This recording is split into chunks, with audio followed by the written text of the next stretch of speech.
Doctor ortho, अब दर्द भी घुटने टेकेगा। भारत और नेपाल के बीच लंबे समय से चले आ रहे सीमा विवाद को लेकर हाल के दिनों में तेज हुई बयानबाजी के बीच अब नेपाल सरकार का रुख अपेक्षाकृत नरम दिखाई दे रहा है।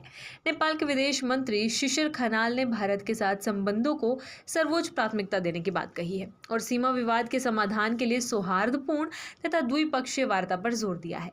उनका यह बयान ऐसे समय में आया है जब कुछ दिन पहले नेपाल के प्रधानमंत्री बालेन्द्र शाह ने सीमा विवाद के मुद्दे पर चीन और ब्रिटेन के साथ भी संपर्क बनाए रखने की बात कही थी, जिससे कूटनीतिक हलकों में नई चर्चाएं शुरू हो गई थी। भारत के 3 दिवसीय दौरे पर आए नेपाल के विदेश मंत्री शिशिर खनाल ने स्पष्ट रूप से कहा कि नेपाल भारत को किसी भी रूप में विरोधी देश के तौर पर नहीं देखता है। उन्होंने भारत की आर्थिक और तकनीकी उपलब्धियों की सराहना करते हुए कहा कि आज भारत एक बड़ी आर्थिक और तकनीकी शक्ति के रूप में उभरा है। खनाल ने कहा कि जब नेपाल अपनी दक्षिणी सीमा की ओर देखता है तो उसे एक ऐसा देश दिखाई देता है जिसने वैश्विक मंच पर अपनी मजबूत पहचान बनाई है और आर्थिक विकास के क्षेत्र में उल्लेखनीय सफलता हासिल की है। नेपाली विदेश मंत्री ने कहा कि उनकी सरकार अतीत के विवादों और मतभेदों में उलझे रहने के बजाय भविष्य की संभावनाओं पर ध्यान केंद्रित करना चाहती है।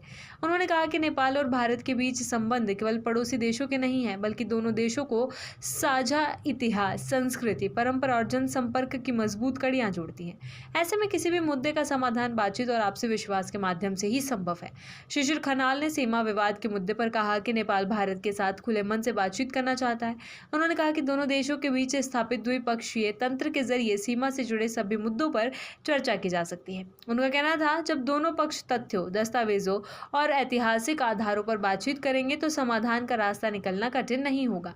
उन्होंने यह भी कहा कि 21वीं सदी की भू राजनीति को अत्यधिक संदेह और प्रतिस्पर्धा की नज़र से देखने के बजाय सहयोग और साझेदारी की भावना से देखना अधिक महत्वपूर्ण है। नेपाली विदेश मंत्री का यह बयान भारत के विदेश मंत्री एस जयशंकर के साथ हुई महत्वपूर्ण बैठक के बाद आया। दोनों नेताओं के बीच द्विपक्षीय संबंधों, सीमा मुद्दों, आर्थिक सहयोग और क्षेत्रीय विकास के मुद्दों पर विषयों पर चर्चा हुई।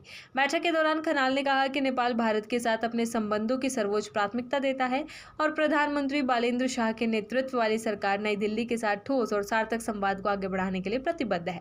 उन्होंने कहा कि भारत और नेपाल के बीच संबंधों की नींव सीमा पार संपर्क, सांस्कृतिक समानताओं, धार्मिक परंपराओं और लोगों के बीच गहरे जुड़ाव पर आधारित है। यही कारण है कि दोनों देशों के बीच समय समय पर उत्पन्न होने वाले मतभेदों को भी आपसी बातचीत के माध्यम से सुलझाया जा सकता है। दरअसल हालिया विवाद का केंद्र लिपुलेख क्षेत्र है। लिपुलेख दर्रा को लेकर भारत और नेपाल के बीच लंबे समय से मतभेद रहे हैं। नेपाल इस क्षेत्र पर अपना दावा करता रहा है और उसने इसे अपने आधिकारिक मानचित्र में भी शामिल किया है। वहीं भारत का कहना है कि ऐतिहासिक समझौतों और प्रशासनिक नियंत्रण के आधार पर यह क्षेत्र उसके अधिकार क्षेत्र में आता है। रणनीतिक दृष्टि से भी लिपुलेख का विशेष महत्व है, क्योंकि यही मार्ग कैलाश मानसरोवर यात्रा के प्रमुख रास्तों में से एक माना जाता है। 31 मई को प्रधानमंत्री बालेन्द्र शाह ने कहा था कि सीमा विवाद के समाधान के लिए नेपाल केवल भारत से ही नहीं, बल्कि चीन और ब्रिटेन सहित अन्य पक्षों के साथ भी संपर्क बनाए हुए है। उनके इस बयान के बाद भारत की ओर से स्पष्ट प्रतिक्रिया सामने आई थी। भारत ने सीमा विवाद के समाधान में किसी भी तीसरे पक्ष की भूमिका को सिरे से खारिज कर दिया था।